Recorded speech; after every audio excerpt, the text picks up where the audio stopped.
So, beginning all things in the name of the Creator, most gracious, most merciful. Um, we're the Heal Mobile. We're healing. We're always in motion. And all praise is due to the Creator, most gracious, most merciful, magnificent, um, fair, compassionate, judicious, all times. You alone, Creator, we worship. You alone we serve. You alone we ask for help. Guide us in the straight path, the path of those who bless, not those who earned your wrath, nor the strayers. And so thank you for joining us on this meeting of minds with the Heal Mobile. And I am so honored to be speaking with my dear sister, Kendall Kalila. And please know this is a virgin voyage. It's our first time starting out to talk on some really interesting, dynamic, difficult, challenging, and inspiring and innovative conversations. And so what we're jumping right into, because I didn't really set it up and all of that. We're really jumping into an opening a new awareness of this very language that we're speaking. And rather than use it to paint pretty pictures for you, I'll just say that this woman helped me raise my children. She helped raise my children. She raised my children when I wasn't raising my children. so that's all you need to know. and if you know my children, they're just blessings. They have different lifestyles, but they are just blessings to the earth. Mm-hmm. And I'm so proud that I'm affiliated with Kendall Kalila, and she's helped me parent my children in the mode of the village, extended, and being an extension of my family in that way. So this is my dear sister. And I want you to talk, Kendall. We've had many discussions about how English is a spell casting language. I was going to say it's a casting language. Well, yes, it's always casting stuff, and it's a spell casting language. And I wanted you to continue the talk about the power and penalty in spoken word English. And I think one of the things we came to was, there's a role that dictionary-based language has had in the trauma of the mental enslavement of the human being. Absolutely. And you can introduce it. You can go from here. Let's just go. Inshallah. Greetings, Kalila Kendall. That's my name. And I'm a homeschooler. I like to think I'm a master homeschooler by now. And like my dear sister said, I have been dealing with children in our community for, I guess, about 50 years. And what I came across in doing the homeschool process is the use of the English language and why they chose English to educate us with. And so what I did was I started to look up the words that we use to describe what we're doing, like the word education. And I went to the dictionary and found that it meant to emasculate. And so all the things that we use that are supposed to inspire us to do intellectual things, the words we're using are what's causing our blockages. The English language itself, I once heard an author, and I can't think of their name, that said, if you ever wanted to tell a lie, just speak English. Because English can be, in other words, so many ways.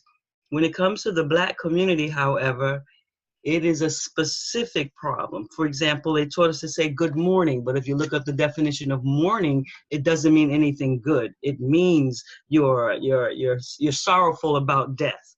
So they're raising us with enchanted words so that we start our days saying good morning, but it's really causing us an energy that's the opposing energy to what is good.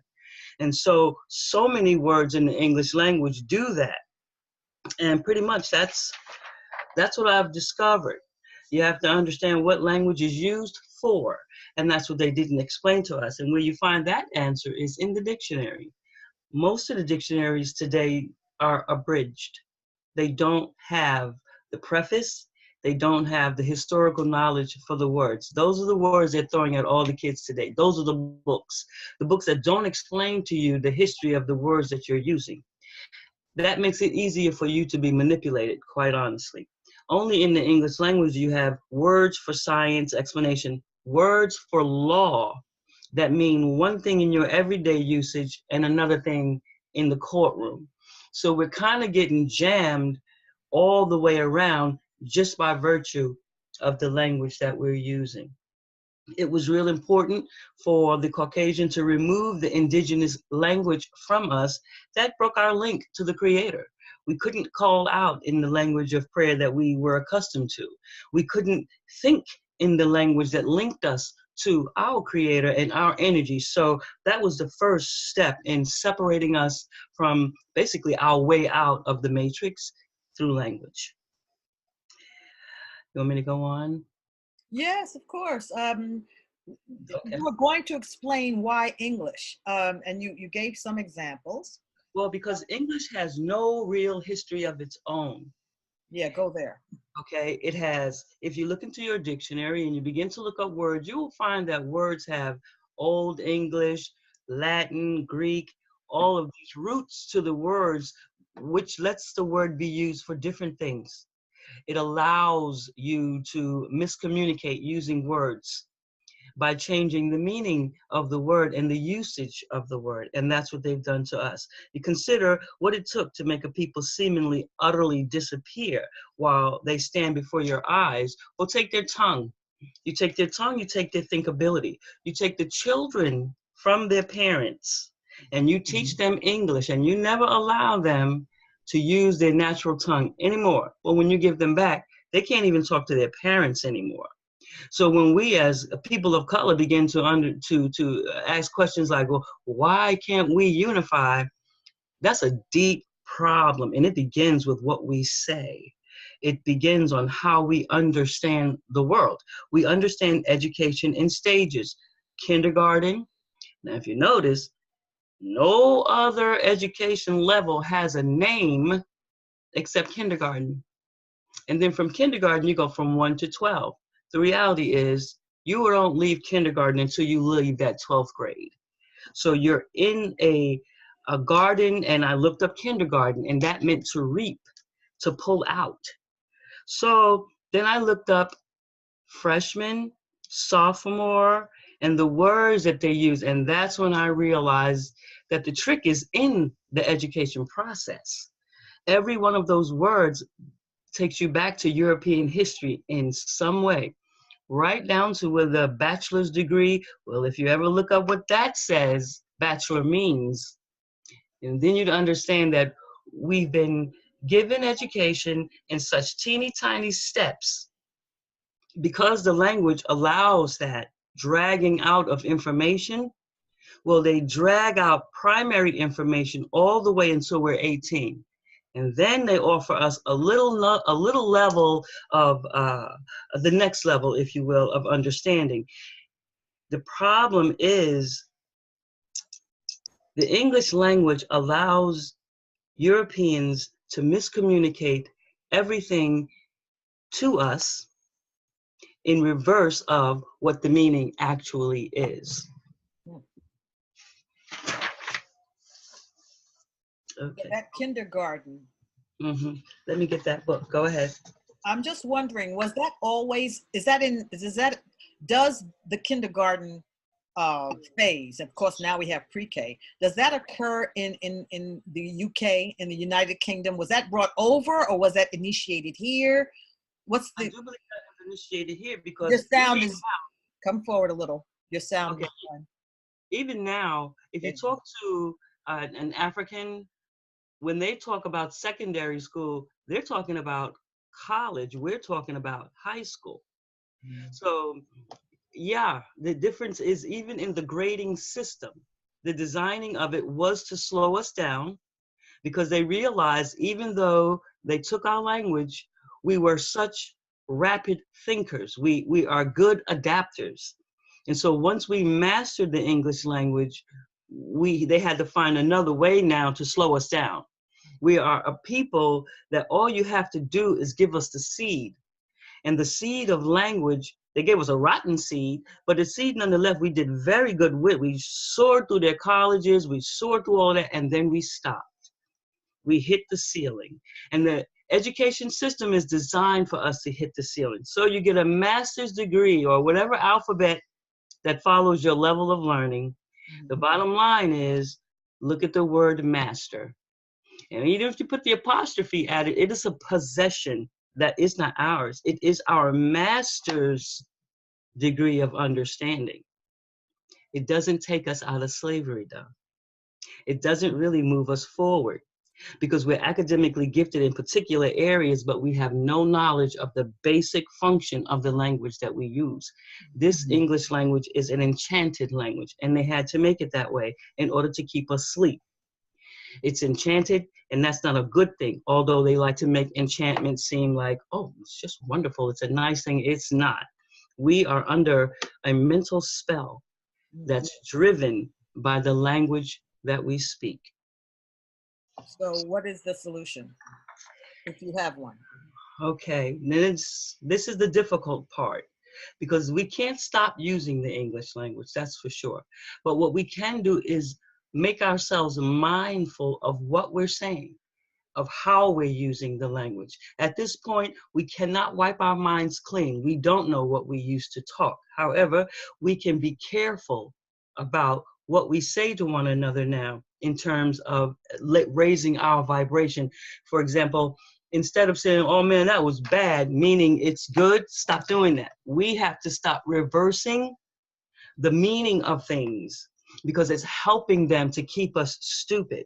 Now, we can talk an English language to one another, and sometimes it seems like we're talking different languages because one word can be understood in so many ways if we're not clear and really choose what we have to say and choose the best level of vocabulary that we can find. We are hooked on Ebonics, and we really need to let that hook go. It does identify the ghetto. It does give us a sense of camaraderie because we understand it. But to move out of this lock, we need to take the purest of the English language that we can find. So where we say good morning, we don't say that anymore. Maybe we say good rising or greetings. It's that simple for us. Our fix is very close to home, very close to our everyday practices. So if we practice cursing one another, we're going to continue to bring the energy of those words. All of us go to some religious order, and we know that the word is the power. All the churches say it, all the mosques say it. Then if the word is the power, then we have to choose powerful words, not necessarily smarter words. It's the everyday usage that we have to be careful of, like removing curses from our language or explaining to the children that they're not understanding, they're actually overstanding. And when they talk to themselves, they have to think of themselves as understanding themselves. All of these things have to be added to our language so that we get a complete understanding of what we are.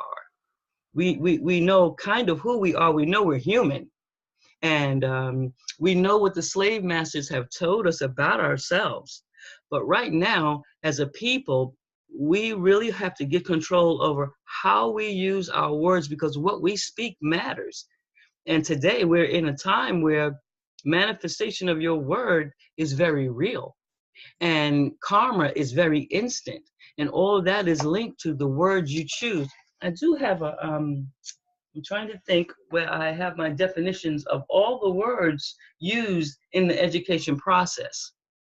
Because when you break those words down, you will understand this is a tracking. Education is just a tracking mechanism. It is a way to keep you thinking never about yourself, nothing about our history except for slavery do we learn. That's the primary pivot point for all of us. Slavery, Martin Luther King, Jesse Jackson, that's what we get to know. But if we take our time and we're not studiers like we once were, but in our homes, we're gonna have to be. Moms have to open the dictionary with their kids to get a cross understanding of what's going on with this family. Why we're not communicating properly. Now you see, you just fell right into it. You said with their kids, Mm-hmm. and you know that you and your parents taught you to, you know, progressively always speak about our children as our children, and it just shows that we speak the lingo. I mean, we want to get information across. Yeah. So it's not like we're perfect or anything like that, but we are fine tuning, as we say in the blacksummit.org, we are fine tuning our listening. We're tuning up our listening and speaking in such a way that we'll be heard at the same time that we're raising the people's frequency. We're raising their health quotient. We're raising their conscious awareness of how they're being in the world and what they're saying and what they're accepting as truth or not, and how they're listening their own world, so that when they put their speech patterns out there, they're actually saying what it is they want to create. Exactly. And I had, for you, I wanted to go back to something you said. Oh yeah. So we're becoming more and more exposed to this line of thinking. I've heard other people say great rising instead of good morning. Mm-hmm. You know, others have said, you know, your understanding is what's important.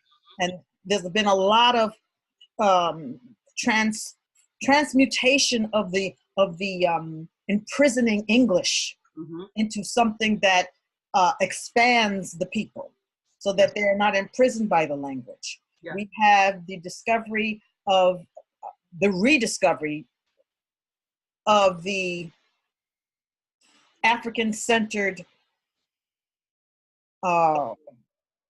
perspective of ancient Kemet. So that has given us a lot of new ways of speaking about ourselves and our condition. You know, just the new words such as the hotep and the, you know, we were given the Arabic by, you know, Noble Drew Ali and Elijah Muhammad. We were given exposure to new languages. Right. We of course have been exposed to the so-called Latin or Romance languages with the Spanish, the Portuguese, and the French, which does have another way of looking at language, although they may fall prey to some of these same issues. What I notice is that, oh, and then music. I wanted to add that. The reggae music in particular has kind of swept through the world and been a conduit through which words like overstanding versus understanding, or understanding versus understanding, have come to light.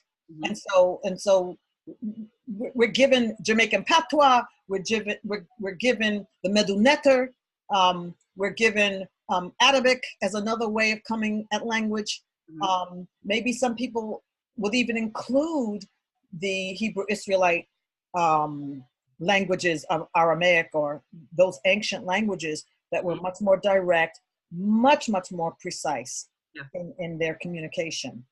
What I wanted to also say, this brings me to the point of where you, when we talked before, went as to this being a human conversation.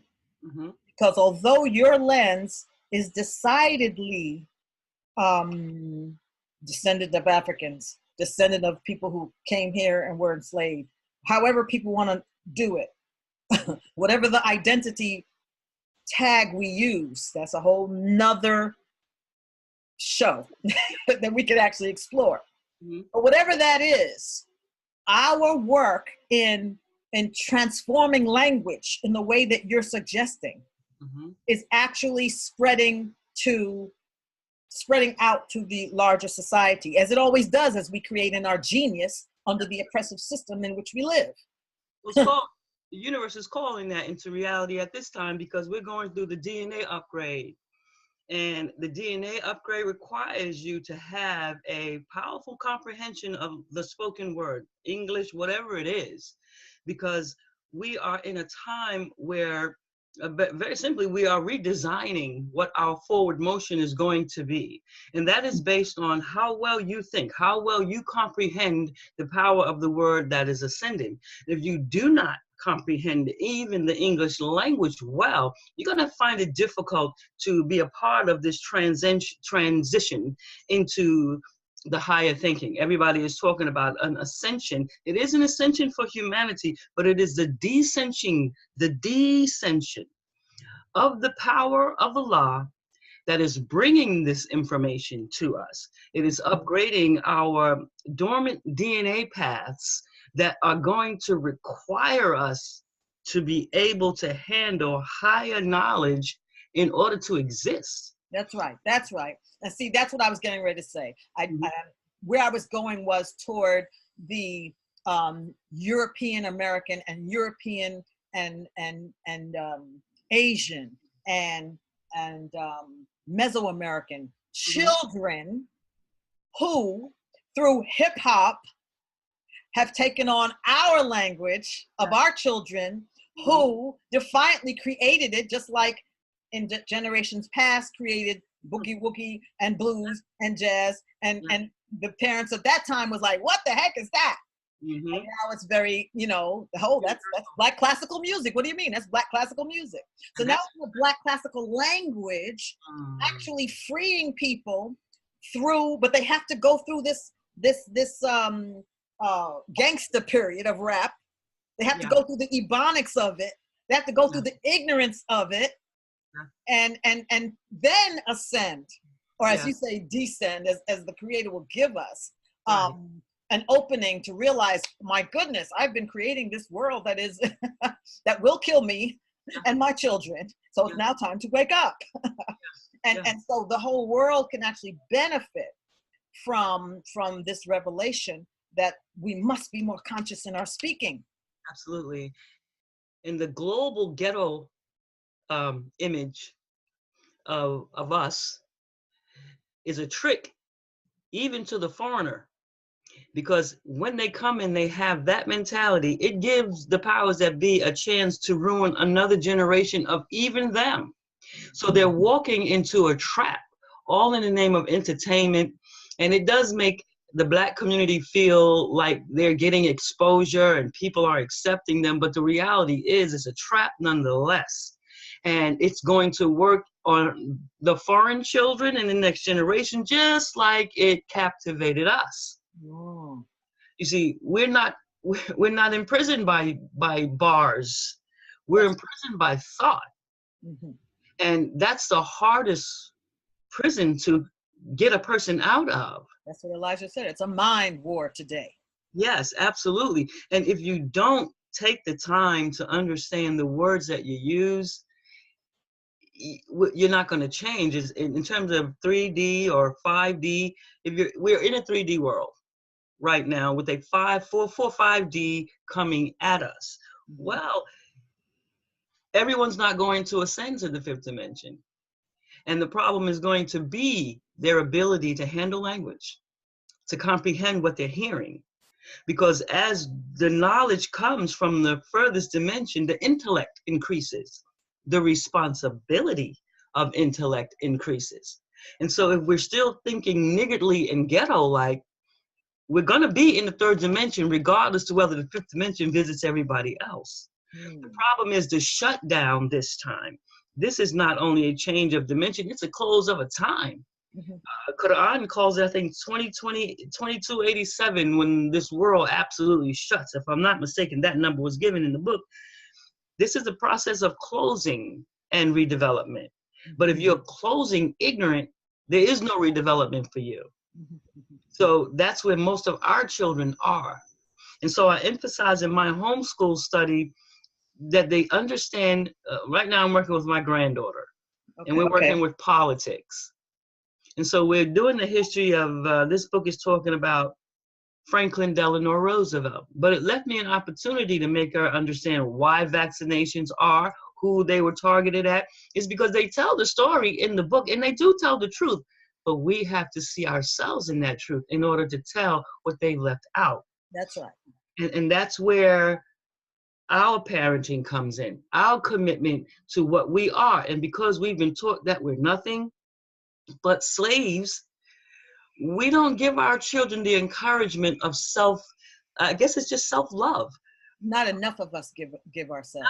Not enough at all. Our children are truly dying from not being loved, not being understood, but we all speak in the same English.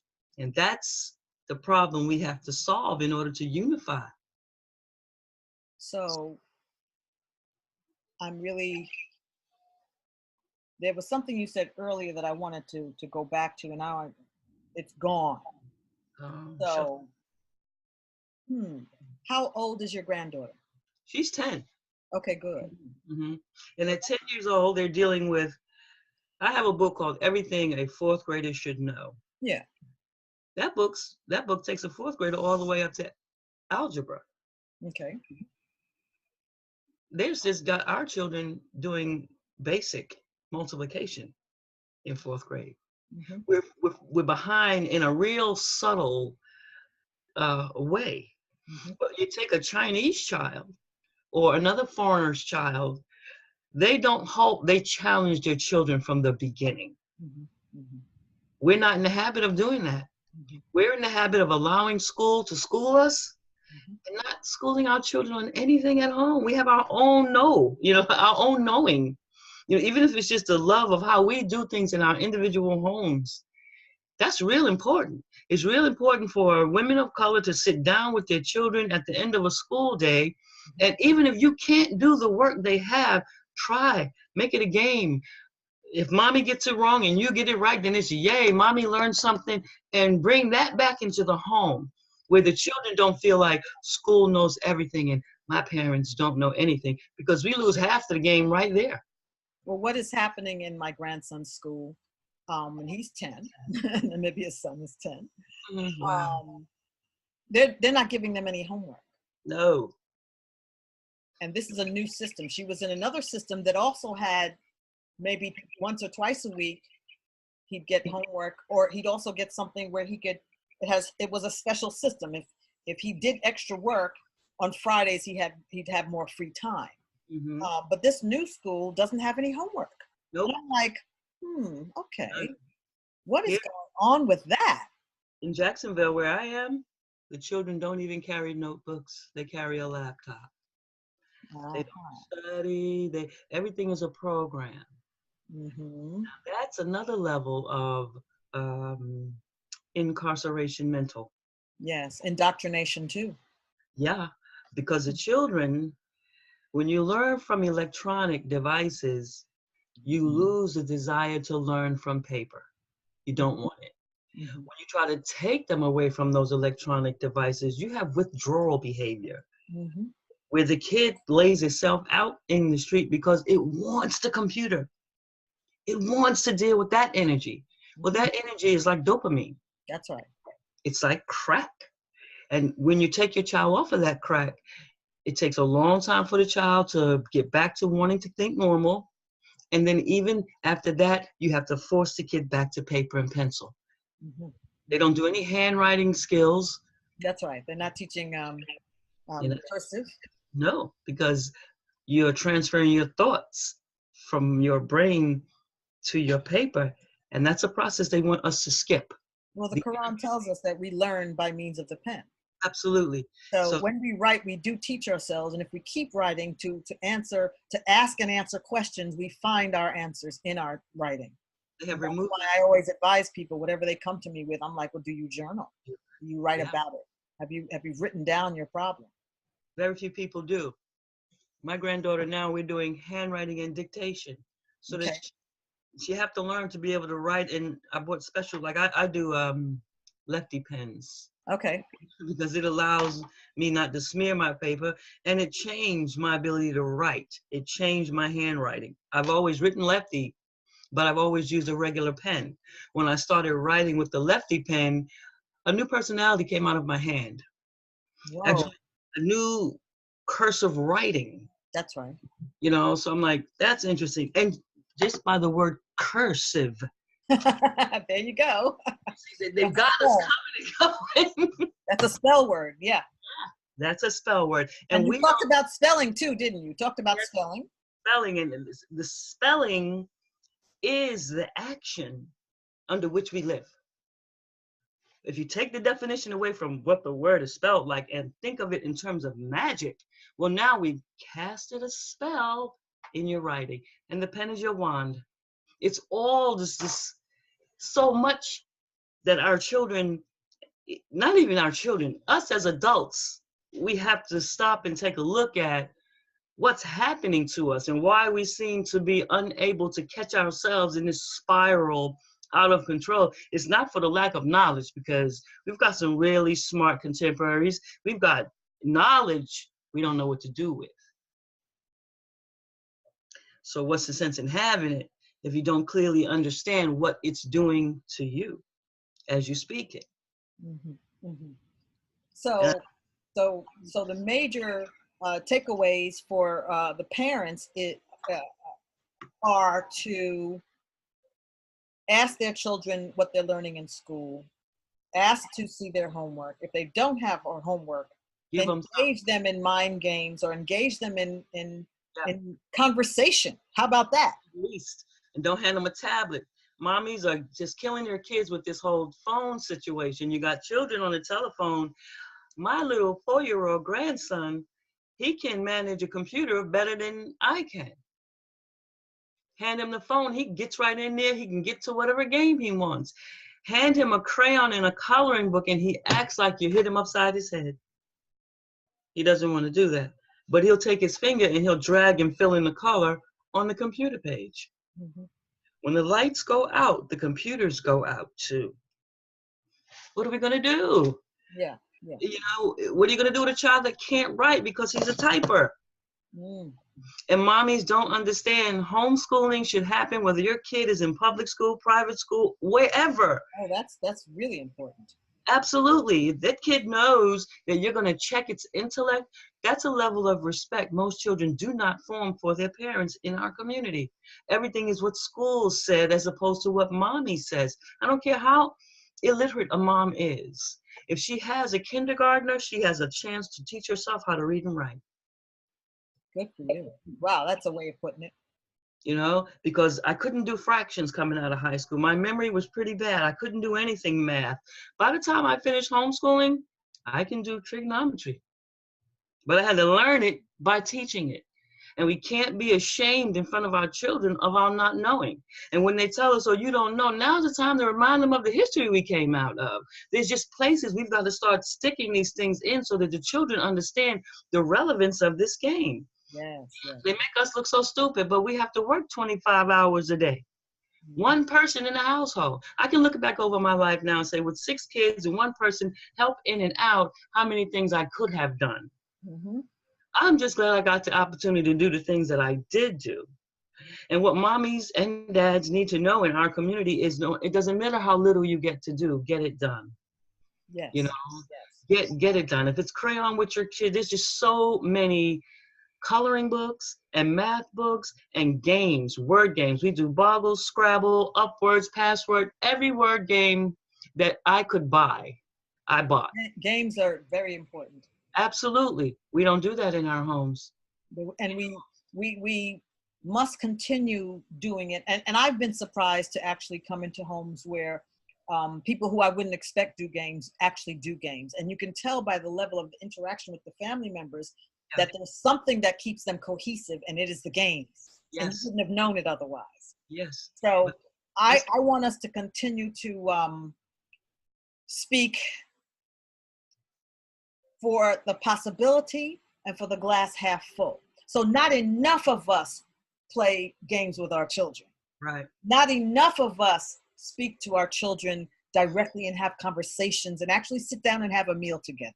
We Right. can't do it. That's a whole nother conversation. I know. And the social skills. We are grandmothers now. And so we're at another level of being a healing contribution and a transformative contribution, an educational contribution to our family members and to the society at large, to our communities. You know, they've stopped watching us. Yeah. However, when I say they, I mean the young people who are now controlling the media, the young people of often European American background or Caucasian, or, you know, it could be any background. It doesn't even matter. This society is not geared toward, you know, talking about what the grandmothers have to say. No. You see, they're not talking about that.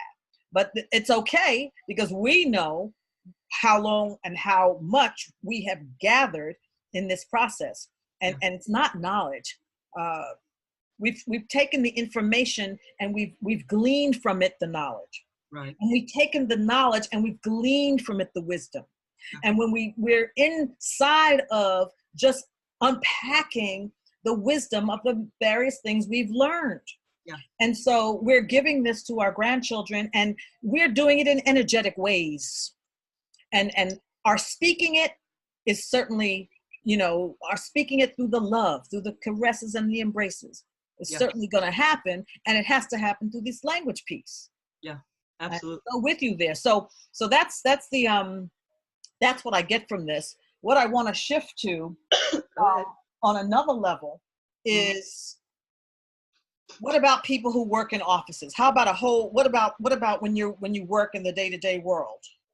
Maybe your sons have encountered stuff. I mean, they've been with you 24/7 for most of their life, and your daughters. You know, maybe they have some feedback, or maybe you can share with us, what does a person do who's come into this consciousness of awareness of self and speaking properly for their message to get communicated, that is. What happens when they're managers of teams on the job, or leaders of their organization? Well, and they want to speak properly. How do they incorporate that? Do you have tips on that? Yeah, well, my oldest, they had good work ethics, good etiquette for the workplace. But what they ran into at the top of the rung, you know, my boys went on through college and graduated. The glass ceiling of my son Esau in particular learned it didn't matter what he did. It didn't matter how smart he was. He was not given. They didn't cut any corners at that point. He was working for Daiki Senkyo. It's a pharmaceutical firm. He's the best. He took the whatever he was selling, and they gave him all sorts of awards for it. But they gave the promotion to the white girl who wasn't as good, but she was who they wanted. And when he questioned it, that's just the way it is.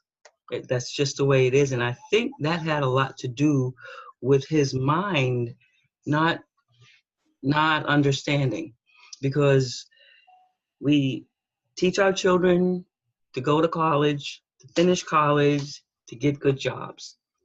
What we can't show them is the reality that we're slaves with a lot of money in our pockets.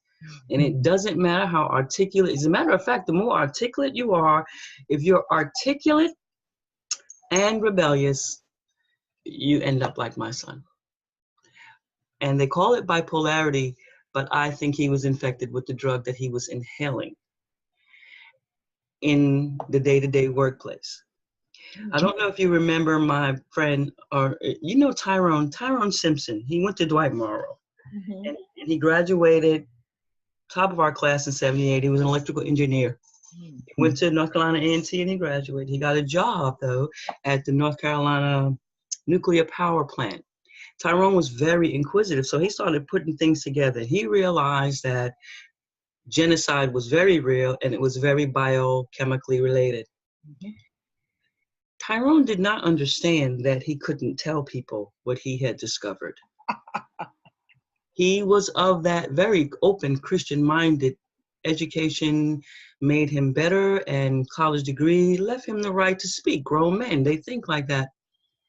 They wiped his brain chemically, sent him home. He is still on the corner of Tenafly Road and West End Avenue, where he has been since his parents went and got him from Greensboro back in 1980s, where he said, they're gonna kill us. Where he realized that they were putting together what they're doing now. with his college degree, with his knowledge, they chemically wiped his brain. They've done the same thing to my son. That is a chemical lobotomy that they're doing to our gifted, our smarter ones. Because if we are truly slaves, and we have been, and we get to the top of the rung of the slave master system, there's no place to go.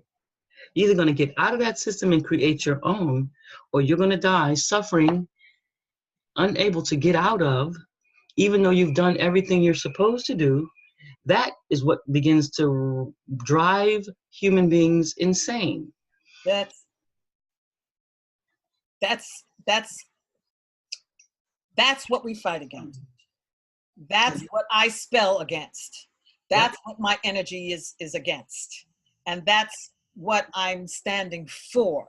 That we be people of power, self-generation, abundance, responsibility, unity and integrity, with the possibility of all of that being. And that's from the International Black Summit Declaration.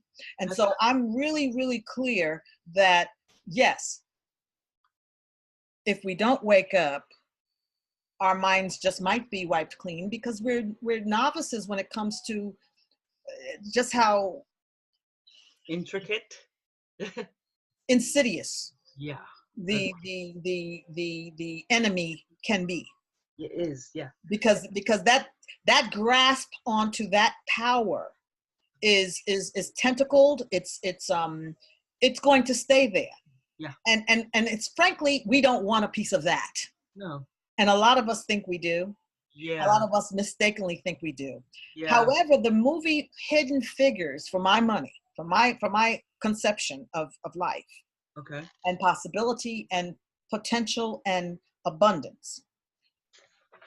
Once I saw a group of Black women who were the human computers for the NASA programming. Yeah. Whether or not, to be frank, whether or not we reach the moon, whether or not that stuff's a lie, whether it doesn't matter.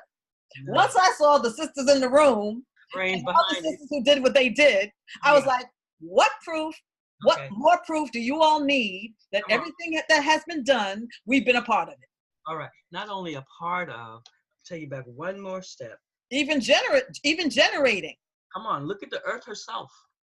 And if we are if there's any kind of comparison there, the Black woman and the planet Earth herself. According to what I have studied, when we look back at the Anunnaki and all these entities, the Earth herself, she was the only planet that could reproduce. She was the only planet that had the 4 seasons. Every other entity wanted this. She was prime real estate. She was productive. Never heard that one. Woo! They wanted, when the foreigners came, and I say foreigners, the alien, whatever, when they came, they just wanted the gold. They just needed her gold. Yes. But when they saw what she could do, they simply raped her and caused beings. When you go back and after you start peeling away stuff and all the pretty stories about it, the bottom line is the planet Earth herself has been accosted by other entities.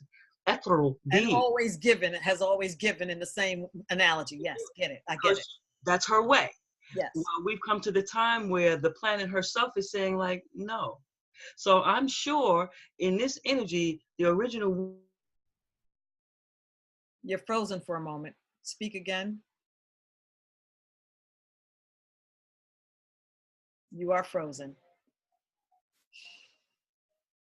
Sometimes the energy gets so complex and forceful and powerful that it's too much to go through the airwaves. And that's really what we're experiencing in this moment. Kendall is still frozen. We're watching on Zoom and yeah. We are going to lose, and we don't have to. We are examples, living examples of what the planet Earth has gone through herself. Her reality. Now, right there is where the 5% has created. The Black women are Earths, and the men are the gods. We've got pieces. We've got lots of knowledge. We just a lot of stuff that we put up there to save ourselves. We put a lot of stuff up there. Now we got to pull it all together. We came here under an amnesic state. So we don't know what we're capable of. But now it's time for the Try to say capability. most of us. Most Use of us. the language of too many of us don't. Okay. And because that's where, if we want to change the condition, we cannot speak in absolutes. Absolutely. And that's what I'm always reminding myself. And when I hear people speaking, Yeah. I just last night, I went to a reparations meeting and the guy said, you know, we're not unified. We're not this, we're not that. I said, let's just back up. We don't do this. We don't do that. Some of us, honey, some of us. Because years ago when I studied planning and got the master's degree in city and regional planning, I noticed that everyone was saying, Black people don't do this, Black people don't do that, all the children are in poverty. It was always around a third of the people who were below middle class. Not much. When I was looking at the data showed that it was a third of the African descendant community that was in this poverty in these states. A third to a maybe more. Maybe more. And so it wasn't quite half, let's put it that way. And so when people say everybody and all, I'm like, stop doing that. Bad generalities, yeah. The generalities is because that keeps us there. Yeah. And we're going to continue to have the same conversations unless we begin to acknowledge that some of us do have this information that can help save the children and can bring along the adults. Yeah. Some of us are doing volunteering at these domestic violence centers, like the one that I participate in sometimes, called Shani Baraka Center, where Amiri Baraka's daughter was killed by her friend's husband for, you know, it wasn't even her man who did it. But you see where the atrocities harm us so much. We get so, oh my gosh, we die with each soul passing. Yeah. Matter of fact, there's going to be a video about Sandra, or a movie about, documentary about Sandra Bland. Really? And I intend to see that. Say her name, Sandra Bland. And so, let's talk further. I'm not sure where you want to go in the moment. You gave me alternatives. We talked about the metaphysics of it. I actually have read some of the Anunnaki materials. I actually have the tablets of Thoth. Okay. And I frankly am not impressed. but I actually lose my impressiveness when the color black is and people who with black skin are said to be, you know, ignorant. I lose my interest when I read stuff like that, and I no longer respect anything that comes from that. So that's what I read in there, and I'm like, no, you don't have. What translation of Thoth have you read? Who translated this one? Was this from Imam Isa or Ansar Allah community? It probably was one of the European Rosicrucian type things. But we got to understand where we're getting this stuff from.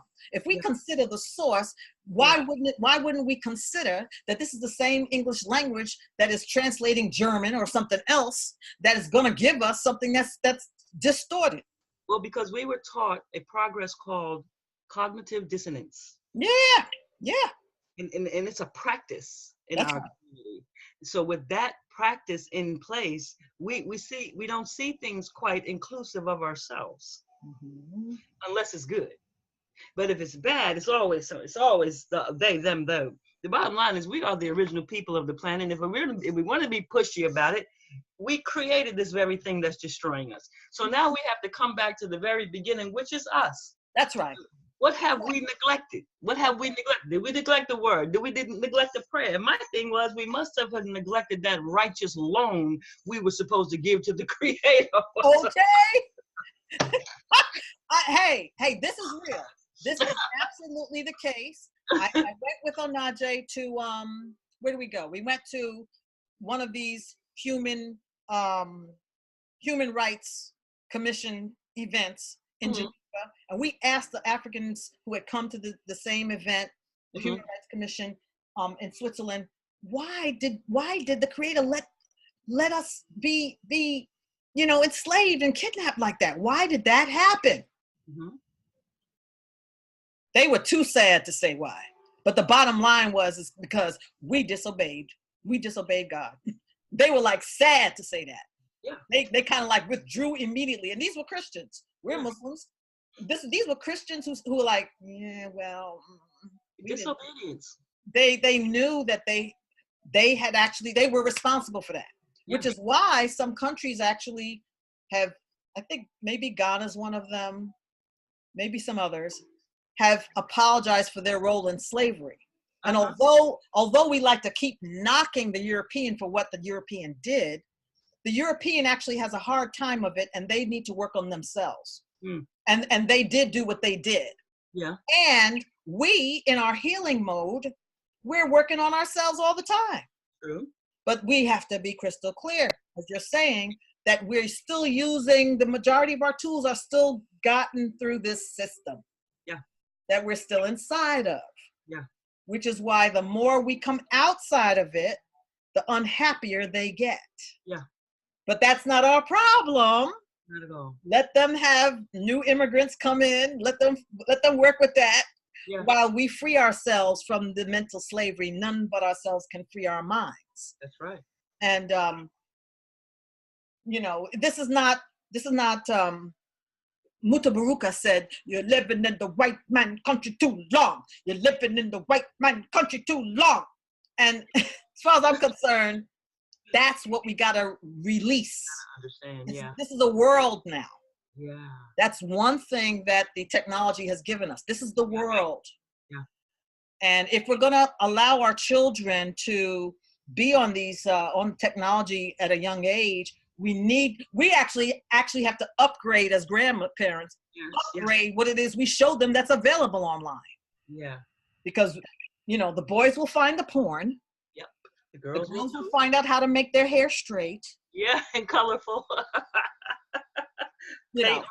Face. I like spraying purple on my hair, but the bottom line is, there's stuff on there that that would actually improve their lives. True. So it's like a new library that we have to keep exploring for them. Yeah. And then there's a whole internet that's not even available. It's a deeper set of internet. Yeah. It gets deeper. For us. Which is why I do energeticism. I just say, okay, God, if I keep praying and if I keep presencing, this power that, as you say, the Anunnaki came here to deal with, and I know that that's there. Yeah. And I keep presencing and being faithful around, trusting that there's a reason for all of this, and one of them is to one of those reasons is to just worship and serve the Creator and not worry so much about this in-between stuff, because we can make ourselves sick around the politics and the social aspects of it, and whether the orthodoxy is correct, and the dates of the end of the world, and there's a lot of things we can make ourselves sick around. I don't want us to do that. So it's so much simpler to just trust that because you're connected to spirit, you will be guided. Right. And that's the simple untrusted. It's that simple. You see, if people just take it real personal like that, if I deliver my loans of righteousness like I'm supposed to the Creator. Exactly. I pay my charity and I do unto others what I'd have them do unto me. If everyone took that persona, yes, the problem would solve itself, because then there would be no misbehaving. Yes. There would be everyone doing what they're supposed to do. But because everyone is trying to fix someone else outside, it's the man in the mirror today.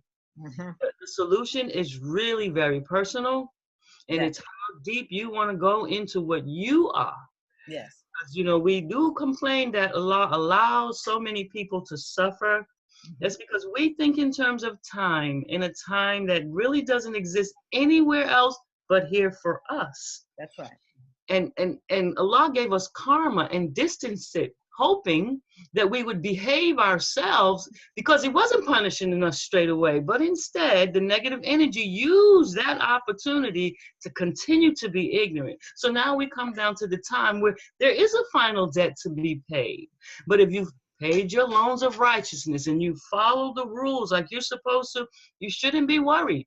That's right. You shouldn't be scared. You shouldn't be afraid of anything, because by doing that, Allah allows you a calm patience that some people will never get. And it is as simple. Make your prayers, be kind to others, pay your bills and keep it quiet. Cursing people and being ignorant, that's what's holding us back now. What they see as entertainment, the twerking, that savage behavior. They have gone to a place where a lot of us are not going to return. I hear a lot of spiritual people say, they know the names in the books of Allah, whatever. But as the Spirit of God is saying, very few people are in my book this time. So what's happening? We've come to the point where it's the end. It is heal or don't rise. That's right. We know that's true because all the knowledge has been revealed. Yeah. All the information is being revealed. Every people's ancient stuff, all the stories are there. The human race has now got to deal with this. Yeah, there's no more to be said. Now it is do it. And then people are going to say, well, why would God kill so many people who didn't know? But you did know. And you have known. And just like you can go on the computer and get all the filth, you can go into the computer and get all the brilliance. So people are making the choice, and the more educated I find, the more resistant they are to looking at themselves. We're failing in primary development stuff in terms of our emotion, one-on-one in our community. No one can make you love your brother or father. And if you would allow an organization to separate your family, we're already on the wrong track, all in the name of Allah. Yeah. So that's what we're going to have to fix. That means the nation members are going to have to actually take a real look at themselves, not the superficial look that they show everyone else. There is a dirty side, or we wouldn't be in the position we are now. If he'd done everything he was supposed to do, and I'm not beating him up, he is who he is, but Elijah Muhammad left a really good blueprint, and he did a really good job of obtaining things for us. What happened? Now we can't read the basics. No, he's changed the basics. And that's where we're going to lose again. We didn't get a full hold on the basic understanding, and already they're decorating it with Scientology and they're decorating it with other things. That's a distraction. I like the way you say decorating, because it's and it's a distraction, because I love the Chinese philosophy of feng shui. And so when you put stuff in the way and you clutter up stuff, you don't make it better. It's not going to flow. It's not going to flow. Okay. It's just not. And that is really, really very, very important. I thank you for that. I thank you for that. Any parting words? We'll have other sessions to explore some of what, people can leave, can email you, or is there follow-up that you want people to have, or that you want to go into next? Yeah, I really want to go ahead and talk about Islam in America, in the Black community. Okay. And how we can use it to better train ourselves thoughtfully in terms of how we are allowing ourselves to be led. I did a paper called The Loan of Righteousness, and I do believe that Muslims really need to look into what that is, because I think that if they would consider that as a real currency towards Allah, then if you're paying your loan of righteousness, you don't have to worry about anything. Allah will make a way. And that's not spooky, but the reality is currency is changing. They went from cash to Bitcoin. They went from gold to cash. In the spirit world, we have equal things. And if Allah is asking us for a loan of righteousness, that means that goodness is the currency of the new time. Oh, I love it. I love it. I love it. So can we come back to that another time, or do you want to keep talking right now? No, we can come back to that another time, because I do have some things to do. I did a comparison between the meaning of temple and mosque. I'd like to do that next time. Okay. And why those two words were chosen. Okay. Excellent. Excellent. So we look forward to that. So I'm going to end. We can talk on the phone after this, but I'm going to end this recording. Okay. Okay. Peace. Peace. Wa alaikum salam.